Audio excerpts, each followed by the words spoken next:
Welcome to Bold Voices, Good Yarns. I'm your host, Ian Hensel. Join me on an interactive journey as we step between the pages to learn how an author's life and their experiences have shaped the stories that we love. So, grab a cup of joe or a cocktail and join me as we talk to today's guest. We're here today with Samantha Ryan, who is an author, and she's the author of the book, if I have it right over here, Pride, which is Hey. coming out in time for Valentine's Day. So grab your favorite cup of joe, a cocktail, get comfy as we jump and dive between the pages to learn more about Samantha. So you prefer to be called Sam, right? I go by Sam. Yeah, I write under Samantha, but I like Sam. It's quick and Okay. easy. All right. So Sam, let's jump right in. Can you share a bit about your upbringing and how that impacted your worldview?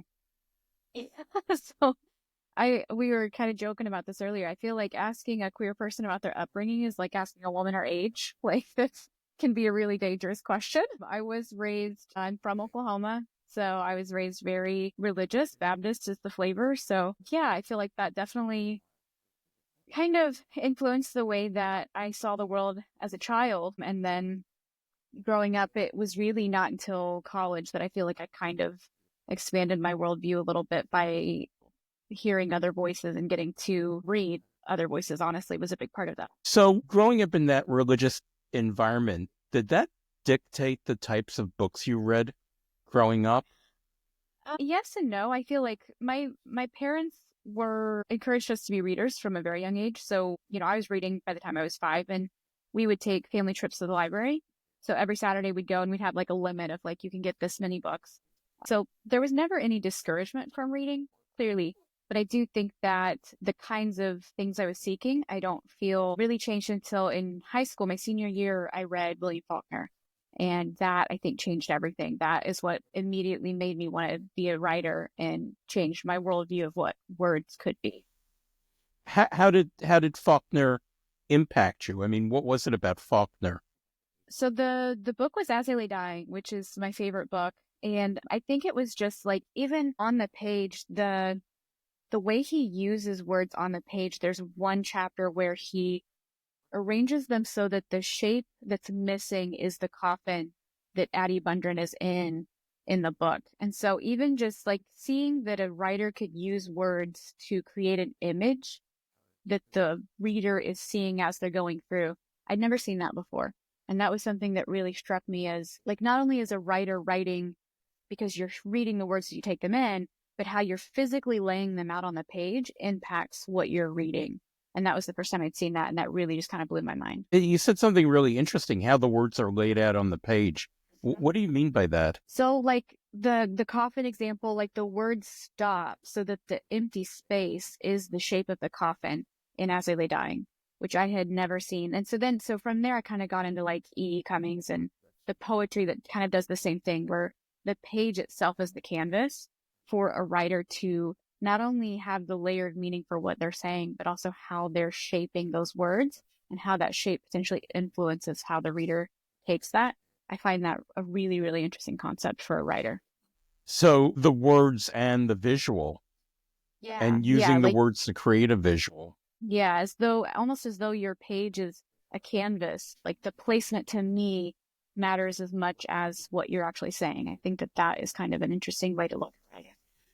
Did you have that in mind when you were writing Pride? Not so much pride, because I feel like it's first person and it's very internal to Ben's head and his thoughts. So I feel like, to me, I viewed it almost as more of like diary entries of what he's thinking and seeing. But I do have another book that I've been working on that is specifically more about how the placement of those words would look once it's printed. So I think that is something that I'm conscious of when I'm writing. Not so much in Pride, I think, because of the way the stream of consciousness is for Ben. I think that was more my focus than what it would look like on the page. Do you think that there's a big difference between the printed page and an ebook? And an ebook doesn't give you the same creativity if you have flowable text, which is Yeah. what most readers like, the author loses that creativity of layout. You have some layout options, but not as much. What do you think of that? I think it's interesting. I think, and the same with audiobooks too, because I feel like with audio, you're losing the ability to see it. I know some people listen to audiobooks while they follow along with the printed book, but I think just with new mediums, it's just a new way for authors to think of how then those things are used. So it may not be the same as a printed page, but now you have new opportunities also.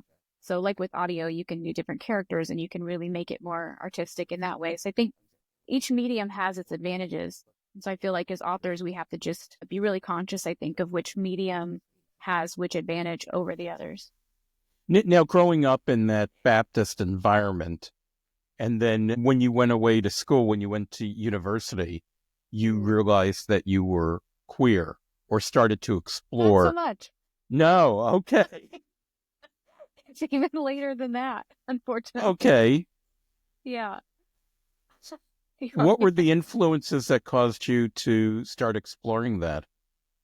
um, I think, I mean, well, a lot of it, I think, was therapy. I think just growing up, I don't know, there was a lot of me now, I think that looking back realizes that I just never took the time to figure out who I was as a person in general.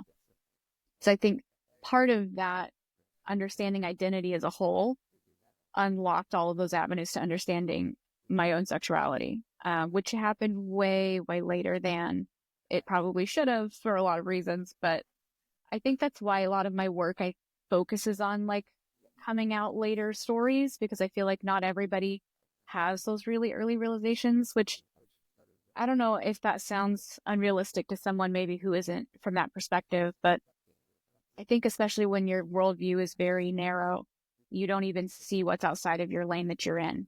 So I think that was a lot of my experience as a young adult. It's just the path was so specific that it wasn't even anything that I was conscious of. It Well, it's interesting that for your first published novel, you've chosen kind of a queer spin on Pride and Prejudice, and the characters are male, and it's a romance, and it's basically an M to M romance, as the jargon goes. Why did you select that as your, rather than going down a sapphic romance, as they say, Yeah. path? Yeah. I think so.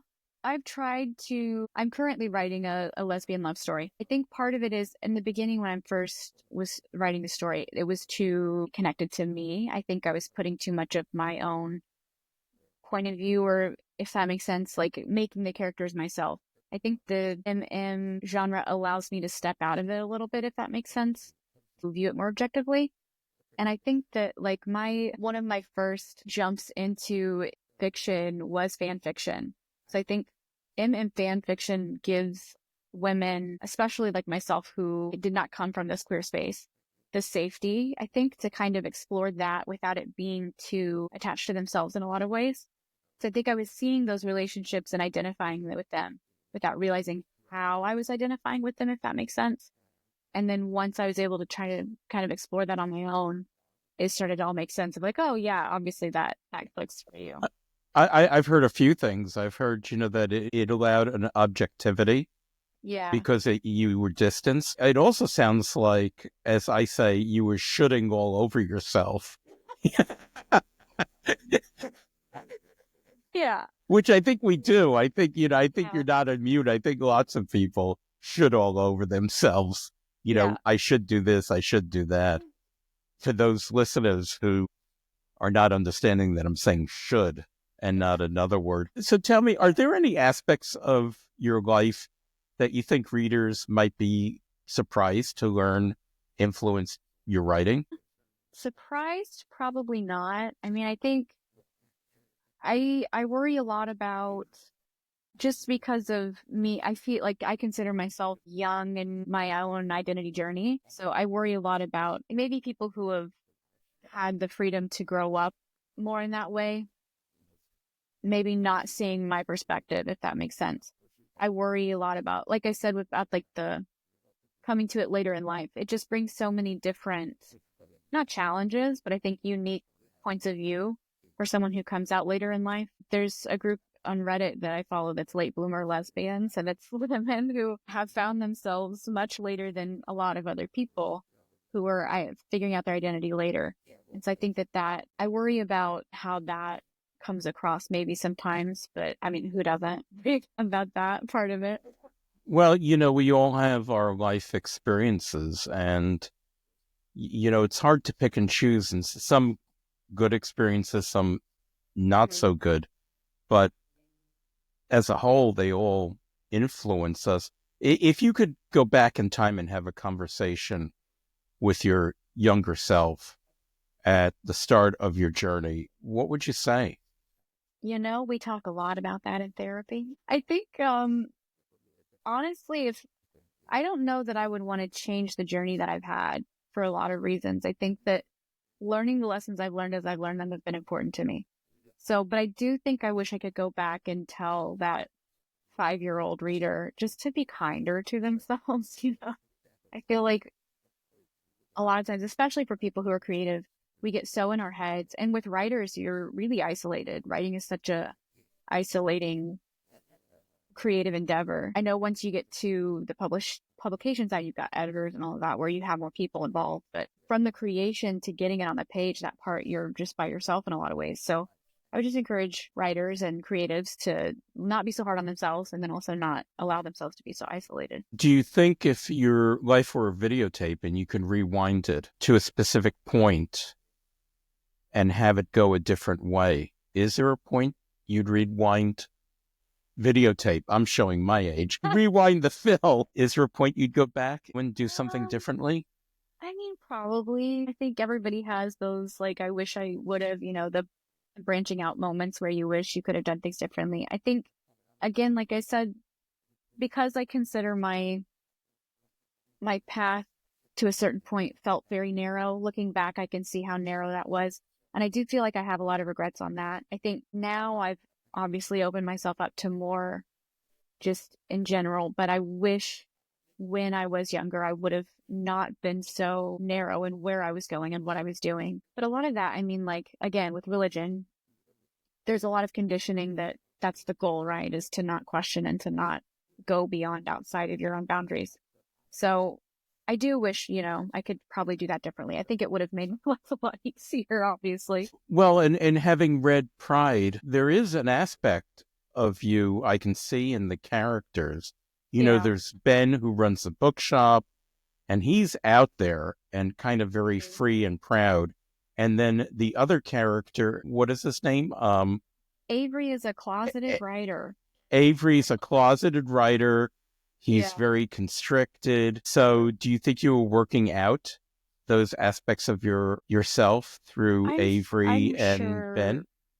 My therapist, if she reads Pride, I'm sure she will probably identify several of those key moments. But yeah, I think in general, I identify more with Avery in a lot of ways, just obviously because of this knowing. I think so much about Avery is that he knows what he needs to do to get where he wants to be. And it's just knowing that by doing that, you're then dismantling everything that you kind of had up to that point.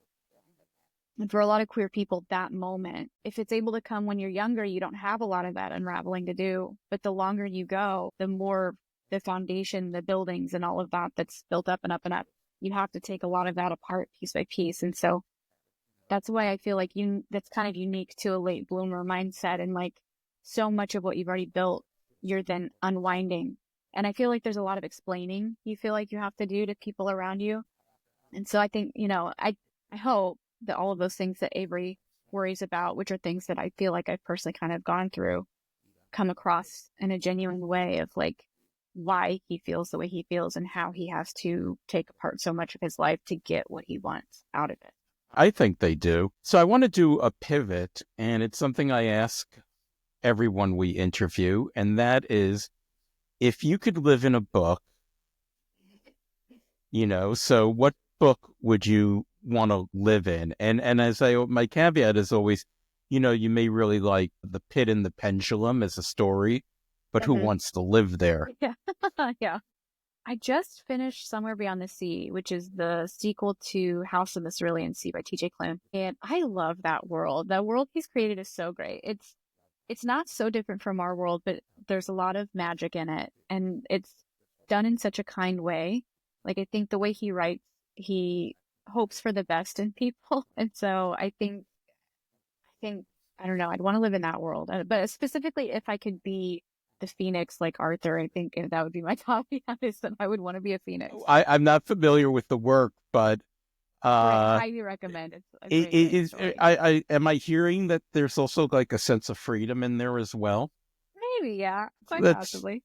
that's interesting. Well, once again, I want to thank you for being on Bold Voices, Good Yarns. We've been talking to Samantha Ryan. Her new book Yeah. is Pride, which is a queer spin on Pride and Prejudice, and it's coming out for Valentine's Day. So you can find that through all online and independent booksellers, and it's published by Rattling Good Yarns Press. So, Sam, thank you for being on our show today. Yeah, this was fun. Thank you so much. Thank you. Bye. You've been listening to Bold Voices, Good Yarns, brought to you by Rattling Good Yarns Press. Subscribe to our channels on Spotify and YouTube, and follow us on social media. Search for Rattling Good Yarns Press. Also, visit our website at rattlinggoodyarns.com, where you can find great reads and interesting articles about the world of books. See you soon!